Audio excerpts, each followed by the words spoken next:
Well, it's not there. We've got the magic red thing. And it's so weird because the red thing will come on and then it'll jump to like 20 seconds. It's like so odd. Oh, hi, everybody. We're live. Hello, everyone. Welcome to the Data Center News Show.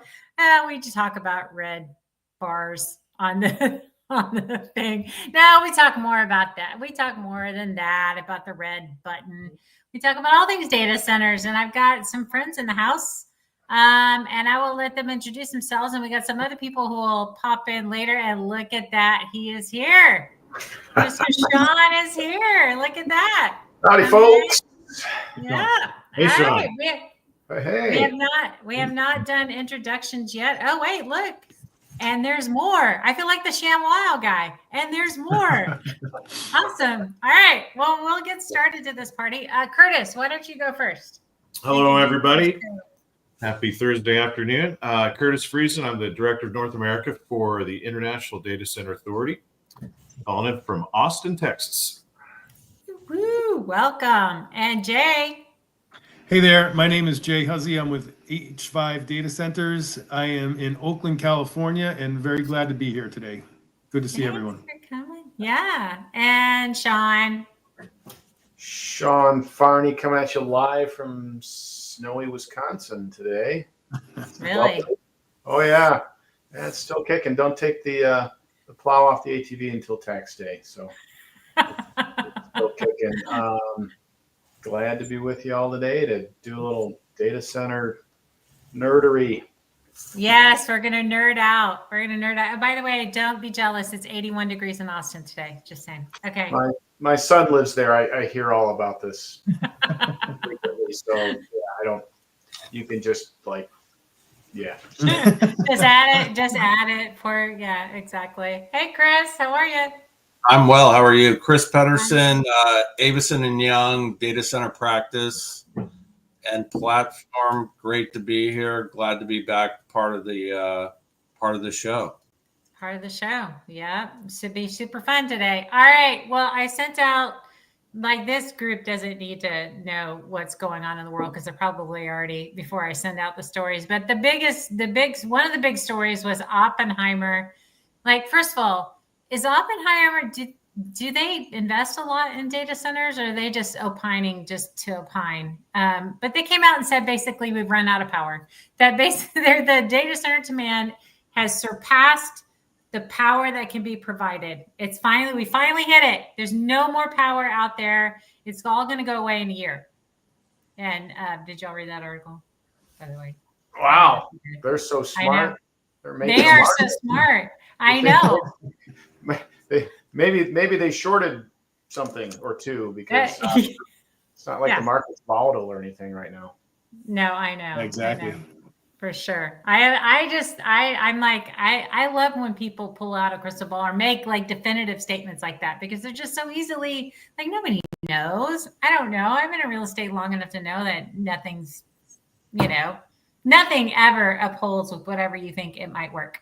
It doesn't occur. But are we seeing anything like that? Jay, are you running out of power on your new site developments? Are y'all not finding anything? I think that there is a trend that data centers are running up against the power envelope. I think they're seeing that in a lot of different locations, yes. And when you reach out to utilities, they're happy to discuss what might be available down the road. But, there's a lot of speculation going on, I think, about how they're going to support things. The more they get requests and demands, the more they're likely to start pushing back and saying, we're not just going to continue to build utility plants. We're going to need some help from others. And that would be on-site generation, in my opinion. Interesting.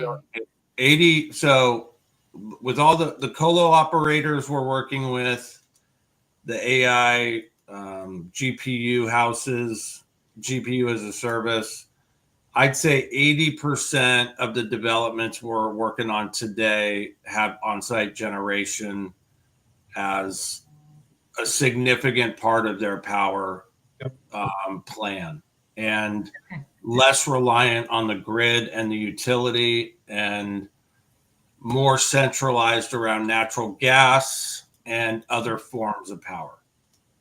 Okay. So they're just getting big turbines. I mean, are they doing it that this is curious to me. Are they doing it themselves, or are they partnering with somebody then that they're just creating a power purchase agreement with that partner, or are they actually producing energy themselves? Both. Oh, Yep. interesting.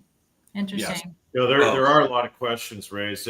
With all the stuff that we're going to discuss today too about all the development that's going into AI infrastructure.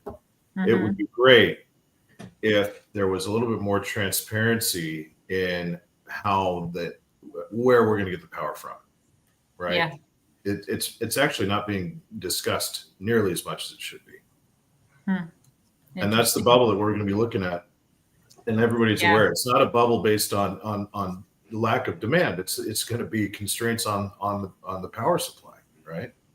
Yeah. So I don't think Oppenheimer is, as you said, opining. Amy, I like that word.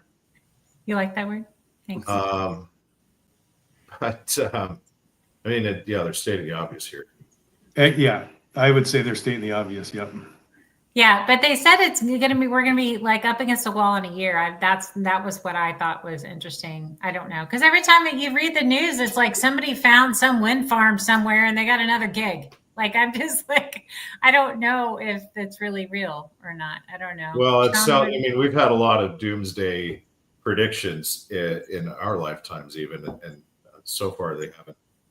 As far as I know, the world hasn't ended, and we didn't run out of power yet. Nope. And it's not flat. So what about you, Sean? What are you seeing, buddy?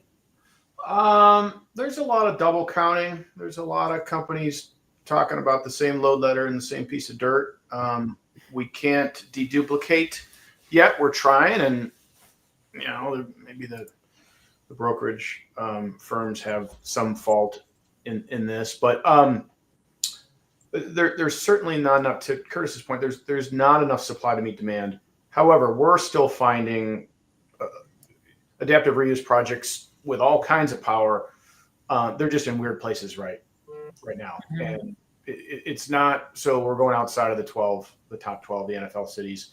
We're whether it's DeKalb, Indiana, or DeKalb, Illinois, or Fort Wayne, Indiana, or rewind back to 15 years ago. Quincy, Washington was the original. We found a bunch of cheap power. So we'll continue. We're getting really good at this. Everyone's transactions teams are finding these. We're shining light under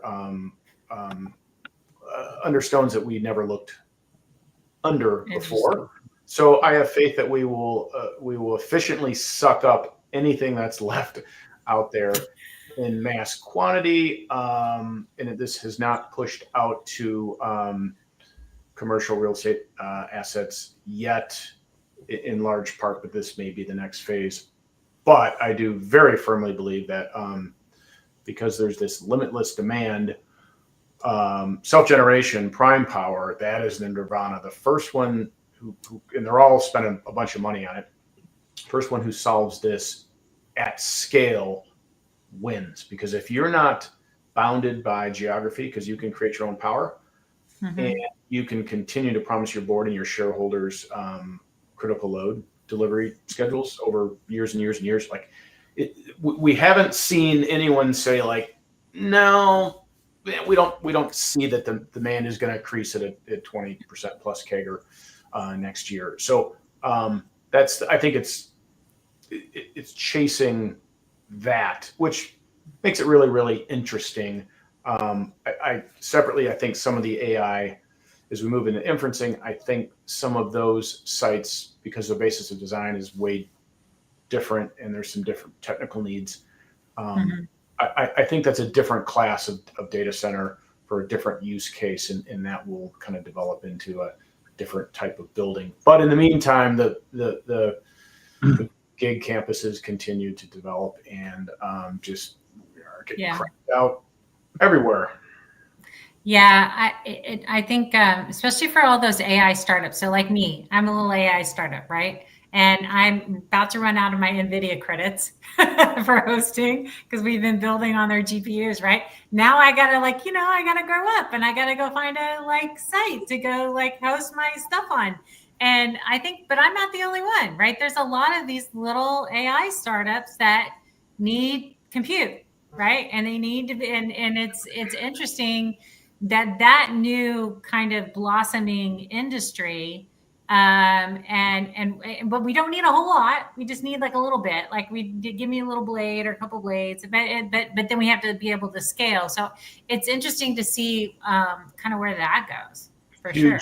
Right? Huge opportunity. Only 4.7% of data centers today can support HPC/AI/GPU type of compute load. So that's an opportunity. And the small shops, good luck going to Lambda or CoreWeave, right? If you're not going to spend $100,000 a month, like forget it. Yeah. So there's a huge entrepreneurial opportunity for GPU as a service.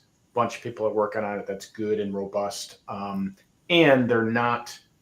they don't have to be 100 megawatt sites. In fact, if you try to populate 100 megawatt GPU data center, it's quite expensive. So I think we'll see some smaller, more edgy type of developments to fill in that niche over the next few years. Yeah, we're getting requests from small AI companies that provide the infrastructure for others to do their work on, and we're seeing quite a bit of that. And they are smaller in installations, and Sean, as you referred to, the inference versus the language or the learning module, right? The inference is a little bit different in that they might not have to have all their cabinets completely together. There might be some room to kind of be a little bit creative with the solution that you provide them. So yeah, a little bit different, but we're starting to see those customers come out of the woodwork as well and ask for space. So it is a great opportunity for that, not only them, but customers like yourself, Amy, looking for space in a small footprint, but you need it and it's there. So we're seeing it. Yeah. Are you? Yeah, it's interesting. What are the challenges around that? Like if there's a bunch of these little companies, is it we're going to go back to smaller data centers being developed, or is it just going to be all inside one of your big buildings? It would just be on regular white space. You just cage them out so that they have their own space and and infrastructure. Yeah, you just do it that way. Yeah, it looks similar to what it looked like before. You might see, with the densities that they're getting, you might see smaller cages with fewer racks and higher density, but it's going to be about the same look and feel as an open white space with cages of customer goods. Interesting. Okay. Yeah, that's pretty cool. All right. Back to power. I guess that we're trying to find any way to make it. So it's kind of funny that the Trump administration wanted to go back to coal. Has anybody seen this? Did we read this article, or they're going to try to use coal again to develop coal power plants? I guess. We got to get it. Yeah. Yeah. It's interesting. Yeah, it is interesting. There's going to be a lot of pushback from the environmentalists, but we'll see how that plays out. Yeah, the UK totally went away from coal, but we haven't. I'm sure there's still coal power plants out there, but it's interesting that they would. I guess if you're trying to come online with something, I guess coal is easier for us. We never fully went away from it. We have a lot of coal power plants, but I don't know. It's kicking off a lot of stuff in the air, and if you're trying to combine it with sustainability initiatives in the data center industry, I don't know if it makes sense. At any rate, I think you just need to find power, so it doesn't matter. I don't know. Well, yeah, and then you have companies like Equinix, and if you're proposing a site to them or development, and you say it's 100% coal power, they hang up. It's over. They have so many ESG requirements from the beginning that you got to check 3 or 4 boxes before you can even start talking about the real estate, the zoning, and all that. The power boxes just have to be checked down the list each time. And I get it. So they're obviously publicly traded and everything's transparency, and their initiative is to be clean, carbon neutral by 2030. Everything clean. So, which is awesome. And I think 2030 is aggressive. I think something like 2032, 33 is more realistic. Wow. But they've got a huge team. They're averaging building 5 to 7 new centers, and with their xScale program kicking off, that could increase from 5 to possibly 10 per year globally. Interesting. I mean, I don't know. I just think for most real estate people, and sustainability, sometimes when you're either in a rush or in a hurry or you're cost constrained, it's the first thing to go. I don't know. Is that not what's happening in the data center industry? I guess you have plenty of money. I don't know. Well, I was going to say, that might be some requirements for Equinix, based on their model. But at the same time, I'm pretty sure that there's plenty of companies out there that really, really wouldn't care at all about where the power's coming from. Really? Like, Yeah. not to call them out, but like, the crypto mining, Oh, yeah, they don't care. They don't care. at all. So Especially the guys. so let them use the coal power, and then everybody else can, virtue signal and say, no, but we're going to be nice. We're going to be good to you. while still buying crypto at this. Well, we didn't mine it, but we didn't mine it. We just bought it. We just bought it. Right. I don't know. Coinbase. I'm just getting the benefit of it. I'm not mining it. I'm getting the benefit of it. There are that's so many crypto mining places and developments in Texas right now. Not in the last 2-3 weeks, I think we ran across 11 or 12 of them. Wow. A few of them are trying to sell their development and their power back to data center companies. But I was amazed by how many we ran into. Yeah. I thought there was a while where, they were kind of hard to find, and it was difficult to, there's no directory, like look up like where are all the crypto mining locations, and it was but people were looking for power. So it was once worse. Right. But yeah, and Texas has historically had cheap power. Right. And so, cause we're off by our lonesome, and for a while, I think they've kind of have a partnership now in case snowpocalypse happens again, that we won't do that. But yeah, historically we've had fairly cheap power, so a lot of people were here for sure. If I could stick a couple servers in a shipping container and stick it on a site somewhere with an HVAC unit and make money, I would do that too if I could. Yeah. Why not? They're doing. Right? They're just tapping into the stranded natural gas and converting it to electricity.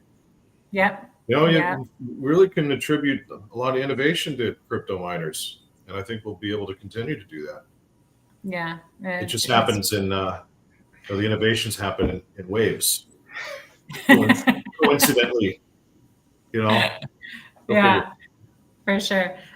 So as we look, obviously the news out about Google is spending a lot of money. Microsoft is reevaluating what they're doing. Europe has got their gigafactories now. Obviously, we don't see any sort of slowdown in the investment, but in these large sums of money that are where they're still, at the end of the day, we have connectivity considerations and we have power considerations. Are they actually going to be able to deploy all that money, or is it just talk at the moment? What do you think of that? I don't know. Maybe they have sites selected already. I don't know. I'll tell you what kind of stood out to me when I was reading about Google Yeah. investing all this money in their Yeah. AI infrastructure was, they're doing it based on their customers' demands. One of which is Papa John's Pizza. And then I went down a little rabbit hole here, really trying to understand what the AI requirements are of Papa John's Pizza, and I don't like this at all. There's some stuff that stood out to me, like, for example, an obvious oxymoron here when Papa John says they're going to improve customer satisfaction via chatbot. Is that what we want? Is that what customers who order pizza want? Is to deal with a chatbot? I don't think so. I don't know. I could be wrong. There was a lot of stuff. I want my pizza cooked for me and at my house, and it could be delivered by a drone. I don't care. Like in 10 minutes. Like that's what I want. And I want it to taste awesome and nobody to screw up the order. And then all of my things that I order to get there. That's it.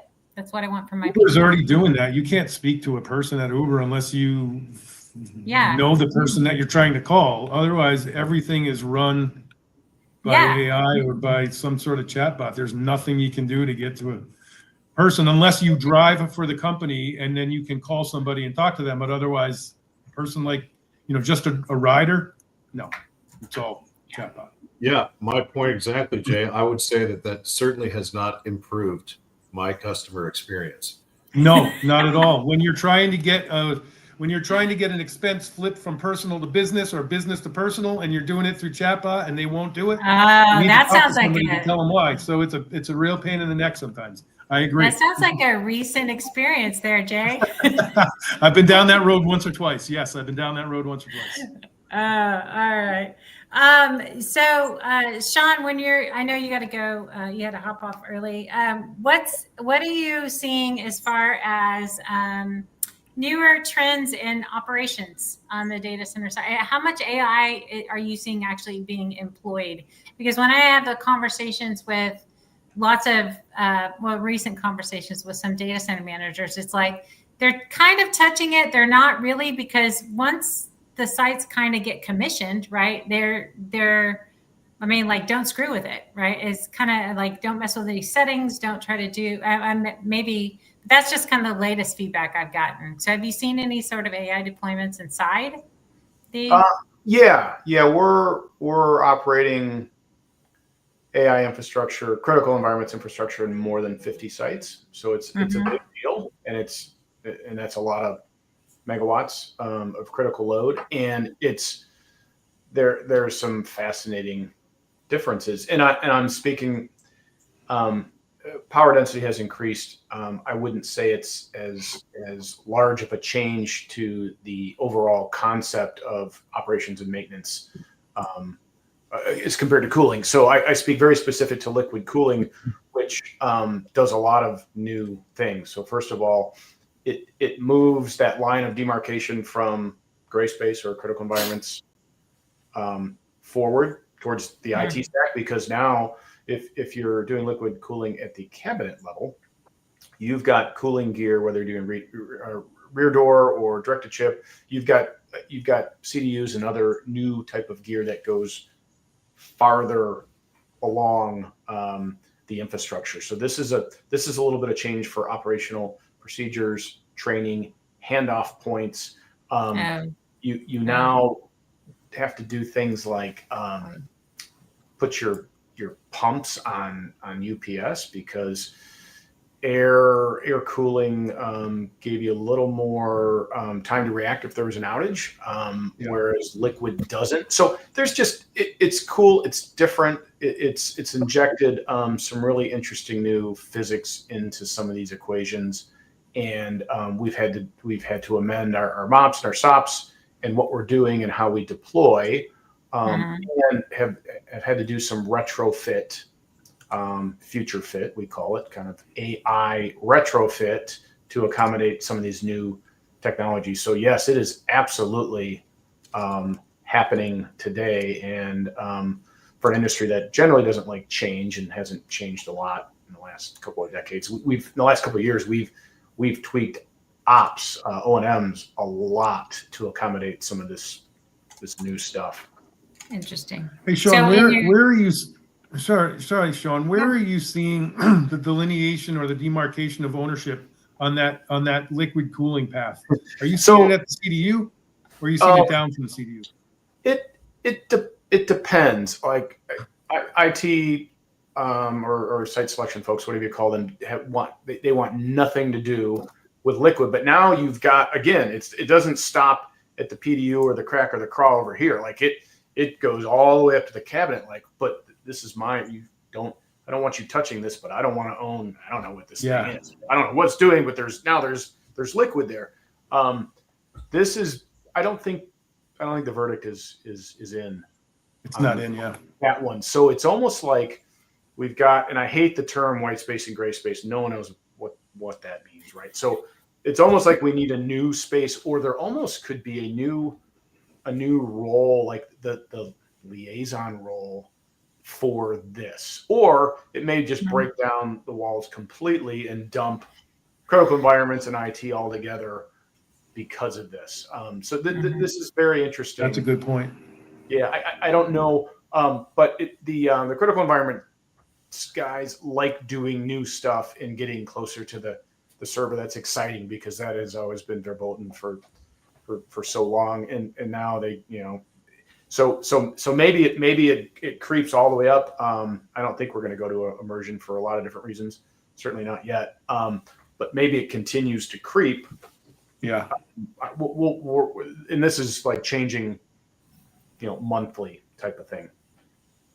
Yeah, we're in the middle of that. We're in the middle of that right now with a couple of customers, just kind of trying to figure that line out. And it's a tricky one. It's definitely tricky. Nobody wants to own a drip or condensation or a puddle, So, interesting.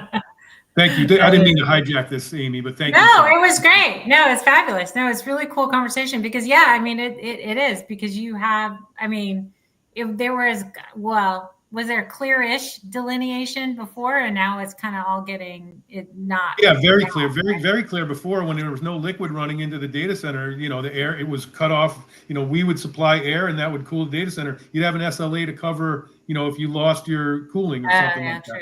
But now with water coming into put it this way, when you do a water center or when you do a data center tour, nobody brings water into the data center. You don't bring a bottle of water. You don't bring none of that stuff. Yeah. Now we're introducing water through the entire infrastructure of the facility. It's a lot to deal with. It's a lot to deal with. So when you do your retrofits, so you have certain areas that are immersion cooling and some that are not, and I bet that's fun. If you're having to change over, are you just making a center is a center and we're going to do this at one center and not at another, or are you piecemealing it together? Yes. Yes. Yeah. D, all the above. All of the above. No one knows what the hell is going on right now, Amy. You mean we're just making this up as we go? They don't do that in the data center industry. Never. No. Come on. This is growth for us. We're yeah. This is good. We're But just don't have as long to do the strategic plan as we used to. So, but you gotta keep the new revenue. So it's still a research project. Like we're figuring this out, and hybridization is fun and interesting. And like the hardcore central plant guys are just tickled because their 30-year-old chiller plant is now relevant again because you can hot tap it for liquid cool. They're like, you see, like I am cool again. Like, yeah, no pun. That is true. That is very true. That's too funny. Okay. I mean, that's really, so one other thing it was a news story coming out and people are starting to talk about now is 6G and all of I guess somebody got permission. I don't know. Why did the FCC have to give permission for someone to test out Nokia stuff? I give up, but I don't know connectivity, but they are starting to test now a Nokia 6G spectrum line. And what is it? So Chris, what's the difference between 6G and 5G? And is there impacts in the industry? Can I tell you technically? Not really. No. We do work with T-Mobile, and I know they're doing a lot of beta on it right now. Mm-hmm. And they've got one data center that's dedicated to 6G, supposedly 6G technology. Mm-hmm. So I know T-Mobile is heads into this, just, and part of me thinks it's all marketing. And there's a few components that are actually technology, but I think 6G will be something you'll see more of here in the next 6 to 8 months, perhaps. And it'll be more on the market. It'll be, I don't know if we'll see it directly on our cell phones every day, and we'll be receiving benefits from that. But personally, I think it's a lot of marketing. Yeah. Well, Remember when 5G was being pushed down our throats? Yep. T-Mobile has the largest 5G network, and you're like, when my phone is on 5G, it's way slower than on I like know. the whatever Absolutely. ones they were calling before that, right? Because Yeah. our phones didn't use 5G applications. And what even is a 6G application? Can anybody give me an example of what a 6G application It would just be? goes. Who It goes knows? one more. It just goes. just- Just one goes to 11. Right. Uh-huh. They got to keep making revenue on this G thing, huh? They do. Well, but hey, look, at least they're thinking ahead, right? And it's like maybe somebody will come up with a 6G application, and when that happens, we'll have a network for it, right? It's better than the other way around, I suppose, because that's what we've been doing this whole time, is coming up with the applications and not having network to support them. 1 terabit. Yeah. It says it tops out at 1 terabit versus 1 gigabit up to 20 gigabit for 5G. Oh no, that means my kid's gonna watch more YouTube on his phone. Oh my gosh, that's basically what that means. They're not gonna leave their phones. They're gonna be like this, watching YouTube. Is basically what's gonna happen, and no lag. I don't get to listen to my little boy going because he's trying to stream, and then there's like this circle of death. I guess that's what that means, right? Or am I completely wrong? I don't even know. I have no idea. No idea. So, what as far as market, what's happening in the markets as far as, are there any bright spots? I mean, it seems like Texas has a lot of stuff going on. We keep finding wind farms and solar farms and all sorts of things. And we got the big factory down in Laredo that's going to get built. And any other markets besides, I like my state. My state's awesome. But any other major markets happening? Many movers? Well, Meta's building in Louisiana. Right, just outside Baton Rouge? Is that where it was? Oh, interesting. They have hurricanes in Louisiana. Although the site that Meta's building is going to potentially take up about 20% of that local power grid. It literally looks like a city. So, It does. It's unbelievable. It's unbelievable. Yeah. The power grid has the power grid committed to giving them 20% of the grid. I would bet they're going to push back and say we can't give you 20%. I know they're doing a lot of natural gas, and I think there's a solar farm literally 1,000 feet away or a couple thousand feet away. But if you Google the development down there, it's unbelievable. I mean, and Rachel Peterson at Meta did a huge announcement on LinkedIn on it. I mean, it got a lot of a lot of people talking in the industry. Fully committed load. Yeah, they don't develop without committed load. And it's all committed. It's all committed. Yeah. Yeah, huge. They're on top of 36s. They're on really big natural gas, and okay. No one ever thought there'd be data centers in Alabama and Mississippi and Louisiana, but I think it just shows the movement. The bright spot to the original question is the perception of natural gas for prime, even now, I think, which will usher in, and that's a good creative destruction thing, right? If we feel that the utility grid is either tapped out or unreliable, then we're going to blow that up and we're going to go to nat gas. So I think that's a good sign. Yeah. Well, Louisiana does have a lot of natural gas, so that makes sense. They do have a lot of gas. So a lot of hot air. Yeah. A lot of hot air. So does Texas. So it's I think the word's out, because I had someone reach out to me the other day that has a site outside of San Antonio, and they have a natural gas pipeline on it, and they're like, would it work for a data center? And I'm like, yeah, totally. My brother, by the way, he's got 100 acres and there's a power tower right next to his property. It's probably worth $300 million. Would you like to buy it? Can he call you? Yeah. Sorry. We'll do a feasibility study on that. Yeah. Yeah. So is it? Good So value. if you had to guess, is it? I mean, you need both power and connectivity, but is power more important than connectivity? I mean, I guess you can bring a fiber line. Right? Well, yeah, because you can have all the connectivity in the world. If you don't have any power, then it doesn't matter, right? Yeah. I mean, unless you Power's can, a lot easier. Connectivity is a lot easier to build in than power. Way easier. Okay. Yeah. So if you had this, you have this That's why we're on. building 6G prem. now. Yeah, exactly. That solves it. And 7G. 7G. Why don't we just skip ahead and do to 12 10 or 11? 12. Let's just go all the way to 11. Let's go. Yeah. We don't even know what it means at this point. All I know is that 5G does not go inside a building anymore. And so now we all have to have DAS networks. Everybody has to have a DAS network now.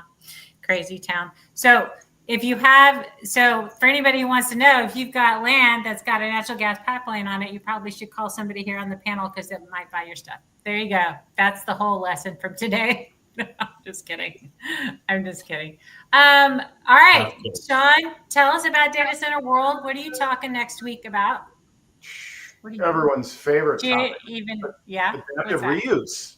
Yeah. Oh. So reusing, repurposing buildings for data center use. We're really good at it. The initial internet was built on buildings that did something else in their past lives. 350 Cermak, 1 Wilshire, QTS down in Atlanta, 111 8th, like this long list of storied buildings, which are all detailed in my book, Greener Data Volume 2. Intergate Manhattan. Can we get that on Amazon? Yeah, right. Yeah, maybe. There's probably a few copies. So I've got a panel with Tech Fusions, Simon Tush's company. I've got Bill Mazzetti from Rosendin Electric. Tony Grayson was supposed to be on. I don't think he can make it. And got Equinix as well. Just talking about, can we still do this? Why we got away from reusing buildings? Because we went through about a 10-year period of stick-built, greenfield stuff because we had to expand at scale. Are we going to be forced to take a second look at adaptive reuse and repurpose buildings and the better time to revenue and sustainability benefits that adaptive reuse offers? Because it's the original circularity. Like if you were to get a carbon accounting credit for reusing a building, all that structural steel and concrete, that would be a huge incentive to reuse buildings. So that's all. Talking about that. Yeah. That's the question I had for you in Dallas a few years ago, Sean, when you were on stage at, I think it was the BizNow conference there. Well, why that Sears Holdings model just didn't work? I think that was probably a little bit before its time. What worked in the Sears portfolio was not the big sites. It was the edge play. It was the connected, couple hundred sites connected nationally, but that was way before its time for things like autonomous vehicles and other edgy type of things, because it was 10 years ago. But don't write that off. There may be some commercial real estate owners looking at that very value prop today for inferencing. What are we going to do with all those old shopping malls? Right. Exactly. Right. It's sad. There's even a website, Dead Malls. Deadmalls.com. Is there? Yeah, it's real. It's like the mall you grew up, running around in junior high, like eating pizza and buying shoes at the shoe store, like Converse shoes, like Spencer's Gifts. Yeah, like they're totally dead. Like it's sad. There's nothing going on. It's awful. The Penny's is gone. The Sears is gone. The Macy's is leaving. Like, yeah, it's really. So it's all going to come full circle. Here's what's going to happen. Okay. Amazon.com put all the shopping malls out of business. Amazon Web Services is going to go and take over all that real estate and build AWS data centers. Maybe. Could be. Malls have lots of Way to land. go, Jeff. Yeah.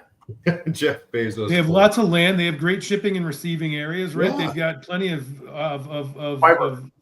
storage space. I mean, it could be a great place. Instead of It is. instead of building new distribution facilities, take over a couple of malls and make those your distribution facilities. Let's do it. Yeah, exactly. I mean, they were turning them into multifamily, but that doesn't pencil right now. So, or mixed use sites. That's not really penciling at the moment. So, yeah, no, I got you.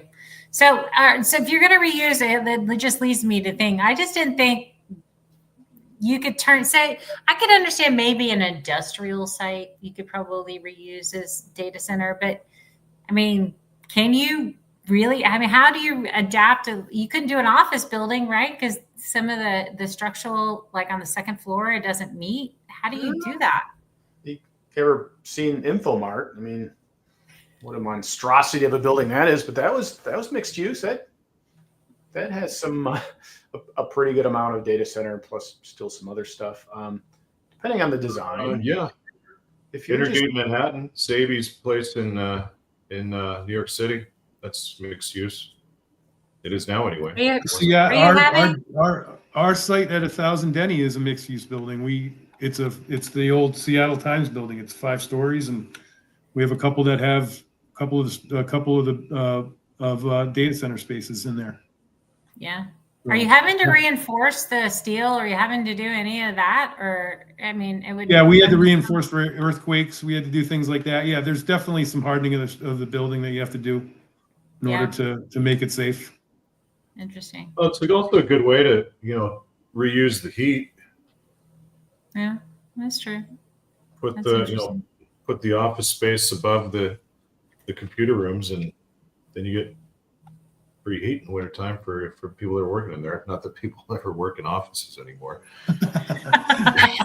What's that? But if they did, they'd be warm. What are you talking about? What is that word? What is Go into an office? office. What does that mean? I don't know. That's crazy. All right. Well, this has been such a fun show. Thanks, guys, for coming on. Good luck next week, Sean. I'm sure you don't need it. I'm sure you're not going to need any help next week at your deal. Is everybody else here going to Data Center World besides me? I am not, but there will be a couple other IDCA representatives there. All right. Yes. It's the Yeah, you'll see some H5 folks. Mark You'll see some Gustavus H5 folks walking speaking, around. I believe, and Mehdi Pariavi is going to pop in. Yeah, interesting. It's the biggest part. Is it the biggest party, or are there other bigger parties besides GTC? They might claim to be. Do they claim to be? I mean, it says world in the name. You would think that it would be the biggest one.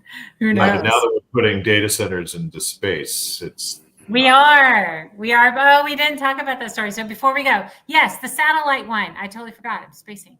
So it's data centers into space, and it's interesting. We tried to stick them on the moon. The thing fell over. The satellite one seems a little more promising, but it's still going to have issues, right? I mean, I can't imagine doing any AI compute off of it, but yeah. It was an interesting story. They're just going to use it for storage, right? The stuff they're sticking out. Yeah, and that's what stood out to me the most is really the focus on data sovereignty. Yeah, that's not an issue when you just it's like it hasn't been claimed yet. Anyway, space. Yeah, I think I'm going to be the queen of space. I think I'm just going to say, because no one's claimed it yet. It's like naming a star. I'm just going to own space. How's that work? Can I do that? I think nobody cares. Sure. Right? Of course you can. In this day and age, that's easy. In this day and age, yes, you can do that. Yes. All right. So now they're going to have to pay me royalties because they're crossing space. Yep. There was another phrase that stood out. This was crazy. And I don't remember who said it. It was one of like the CEOs of this stuff going on. Yeah. But the quote is, "Data centers will be the cornerstone of off-world settlement, given the limitations of the speed of light." Yeah. That's just not fast. Speed of light is not fast enough. It's very Oh, it's not. The limitation of speed of light. yeah. Yeah. Oh, interesting. So When I was so like, if they- what are they trying to say I here? mean, I don't like any of this. Let's just stop. Can we just stop with all this? It's too much. the space stuff. Yeah, I think they have. Well, I don't know where else. Where else are we going to put them if we I don't fear have any change. power? Yeah. I'd hate to be remote hands for that application. You'd have to go out in the space shuttle, and then they might get you lost out there, and then SpaceX is going to have to come rescue you. That's what might happen because NASA Well, might also not be having able it- to get you back. Also having to deal with a boss like that. It's like, can't I you guys know. go any faster? I mean, we're literally going the speed of light. That's it. You're only going the speed of light. Come on. Someone who can go faster. Yeah, exactly. What is faster than the speed of light? Is there anything faster Superman. than the speed of light? Superman. Oh yeah, that's true. That's true. That is very, very true. All right. Well, that was fun, y'all. Thanks, everybody. Tell everybody before you go, if anybody would like to get a hold of you, Mr. Curtis, how can they do that? Curtis at idc-a.org Very cool. And or on Jay? LinkedIn. LinkedIn's always very effective. Yes, it is. Yes. And Jay? So you can reach me at jay.hus as in Sam, S as in Sam, EY at h5datacenters.com. You can always find me on LinkedIn, or if you need to get to me on the old-fashioned phone, you can reach me at 415-933-6244. Looking forward to hearing from anybody. Awesome Thanks, sauce. And Sean. Sean.Farney, JLL.com, or LinkedIn. Reach out anytime. Yeah. Thanks for coming on the show, guys. See y'all next week. Thank Thanks, you, Amy. Amy. Bye. See All you right. guys. We'll see Thanks, you. Sean. Bye, Jay. Bye. Take care.